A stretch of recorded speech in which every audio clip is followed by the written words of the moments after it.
Okay, I'll start at the beginning. So I got the new Splatoon 3 game. Got really into Splatoon. Now I know the whole Splatoon timeline out of my head. So I'm going to show you all the stories of all the different games and hints we get throughout them for the rest of the story.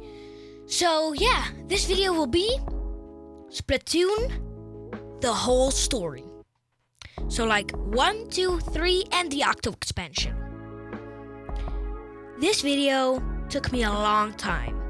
So please, I swear to God, please consider subscribing. And also hit the notification bell. If you don't, I'll send the FBI to your house. Let's get on with the video. So yeah, let's go. So Splatoon is a post-apocalyptic game set thousands of years in the future. We, humans, were in a big conflict, which for the convenience I'm just going to call World War III. This conflict used so many nuclear bombs that the ice caps melted and the whole world got flooded with water. Humanity was forced to go into these underground cities, and one of them is called Alterna. But I will get back to that later. This one scientist that had one choice: choose himself and save the whole entire humanity, or choose his cat, and guess which one he chose. Ding, ding, ding! He chose his cat. Now the whole humanity is doomed. Thousands, and I mean thousands of years later, squids and octopuses evolved into the same consciousness as humans. The squids evolved into inklings and the octopuses evolved into octarians. Years and years later, there was a war between the inklings and the octarians. The leader of the inklings is called Captain Cuddelfish, and his team, the Squid Beak Splatoon. The leader of the Octolings is DJ Octavio. This war ended with the Octarians leading to retreat into the underground cave system that the humans made. Years and years and years later, there's a city called Topolis, a place where all the inklings live together in peace and harmony. This is powered by fishes called zapfishes, and one big fish called the Great Zapfish. The news is operated by these two sisters called Callie and Marie. They are also the biggest pop singer called the Squid Sisters. Around this time, the cat of the scientist also wakes up and started judging these events called turf wars, alongside his little clone, Lil Judd. The goal of these turf wars is to get the most ink on the level.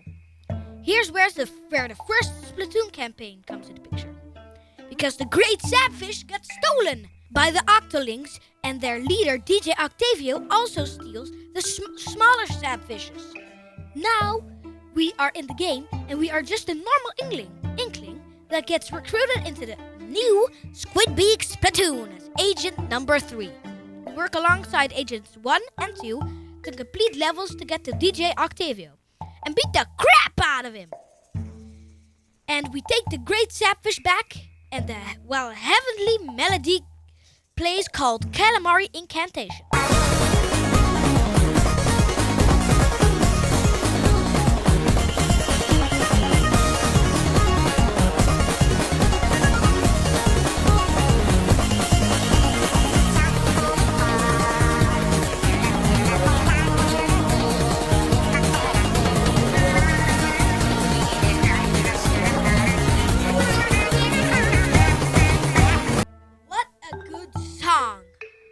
Right?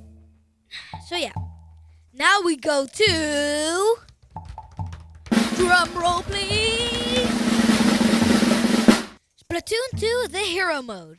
So Agent 1 turns out to be Marie from the Squid Sisters, and Agent 2 turns out to be Callie from the Squid Sisters. But Callie has been brainwashed by DJ Octavio. So we are again just a normal inkling that gets rescued into the new Squid Beak Splatoon this time as Agent 4 alongside Marie from the Squid System. We complete levels to get to DJ Octavio and beat the crap out of him. We save Callie from the Squid Sisters by taking off her brainwash goggles, and after this, we take back the zap fish, and now we go to Splatoon 2, the Octo expansion. So there was this octoling battling Agent 3 from the first Splatoon game. And oh yeah, Captain Cuddlefish is also there. But out of nowhere, they get attacked by something, and we don't know what that is. Now we're here in the underground metro, which was built by the humans long ago. So you wake up as an octarian, and Captain Cuddlefish dubs you as Agent 8. And they have a small truce because you have to get out of the metro. And boom, we get into the main area of the metro. We see a weird telephone. So naturally, we have to see what's going on. So we go to the phone, and he calls us Experiment 10,008 and asks us to collect 4 thangs. And then we get to the promised land. Captain Cuddlefish thinks he's a little bit fishy, but he goes along with the plan anyway, because what else does he have to do? They get into the metro, and they see this cute little slug. Oh, wow. Oh, you're cute. He's so cute. You get this weird little iPhone 69 or something. But suddenly you get interrupted by a radio call by Pearl and Marina, the big pop stars of the game Splatoon 2. They opt to team up, and Agent 8 uses the phone to go through all the levels, but the Octarians are a different color. But she still gets all the 4 thanks, and then they give them to the phone. The phone tells them to go inside it. Then Pearl and Marina say that it looks suspiciously like a blender. Then they would have nowhere to go. But then Splatoon 3, the Agent 3 jumps in from the ceiling and destroys the blender. Captain Cuddlefish says that he will stay with Agent 3, and Agent 8 should go into the hole that Agent 3 made. While they're there, Agent 8 sees an elevator and thinks that it will bring them to the surface. Halfway through, the elevator stops, and Agent 3 jumps into the elevator and turns out to be brainwashed. Captain Cuddlefish said that he was brainwashed by the weird phone. Agent 8 destroys the thing that is taking control of Agent 3 and saves Captain Cuddlefish. Now the elevator's going up again, and they make it safely to the surface, and the helicopters are being piloted by Pearl and Marina, and everything's well in the world.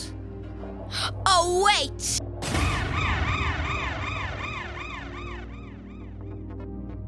Weird phone is back, but this time he's in a weird statue, and he says that his name is Tartar, and that he's supposed to give the knowledge of the humans to the future species that are worthy. But he thinks that the Octolink and Inklings are not worthy, so he wants to destroy the whole world and make a fresh start. Of course, everybody freaks out, but Marina has a plan. She says that she will cover the statue with bombs, and you have to blow up the bombs to show the statue, and it will stop charging. After this, Pearl will charge a battle cry to destroy the whole statue. So Agent 8 gets on the statue, and Pearl gets some vocal practice by singing "Fly Octo Fly," ebb and flow, which is so good. I will play the song now while some of the boss battle plays.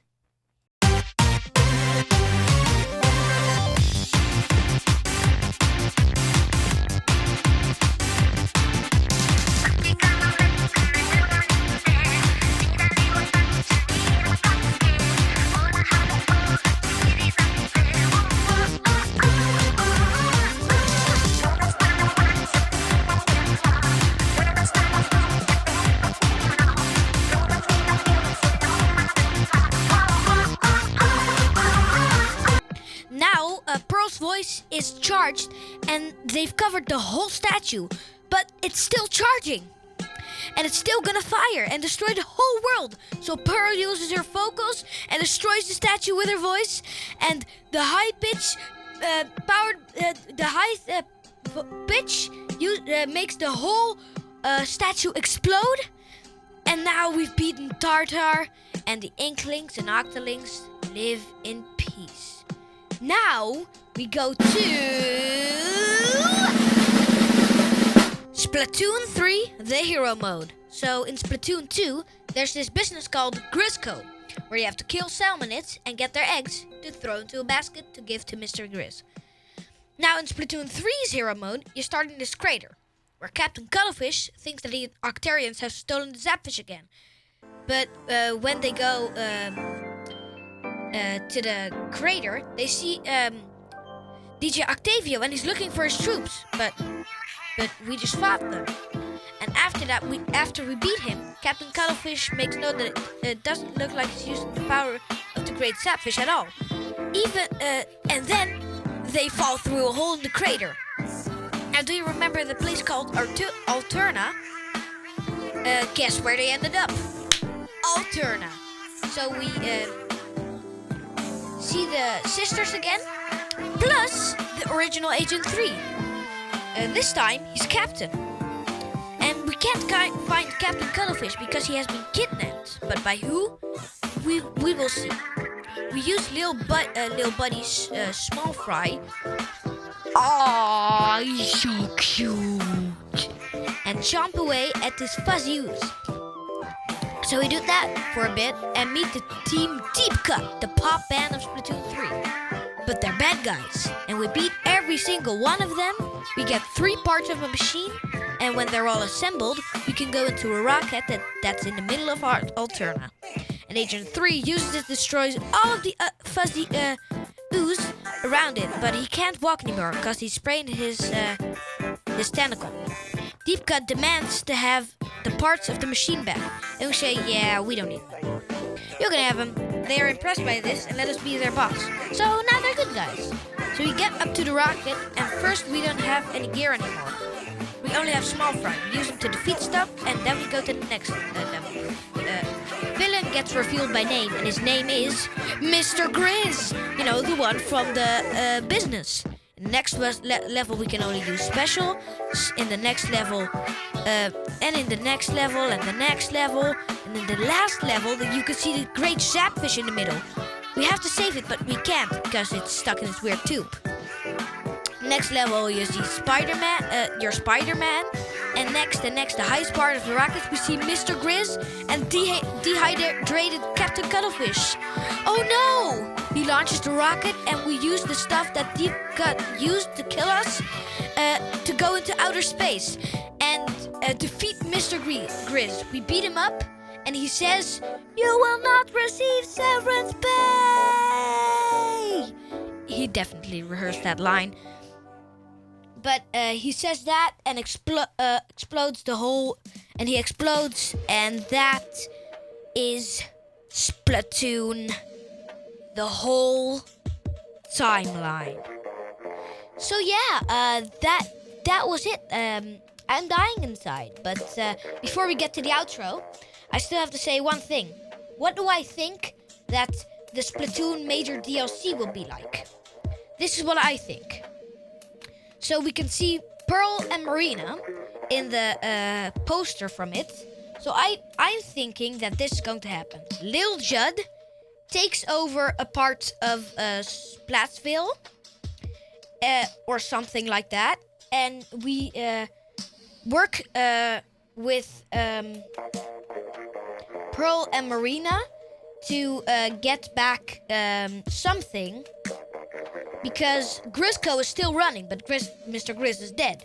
So how does that work? So I think that's because of the Lil Judd. And another theory of mine is that, you know, the cuddelfishes. Apparently, cuddelfishes are actually exactly like inklings, but the one we see, Captain Cuttlefish, is just old. So I think we will probably be able to play after them after we beat the game, okay?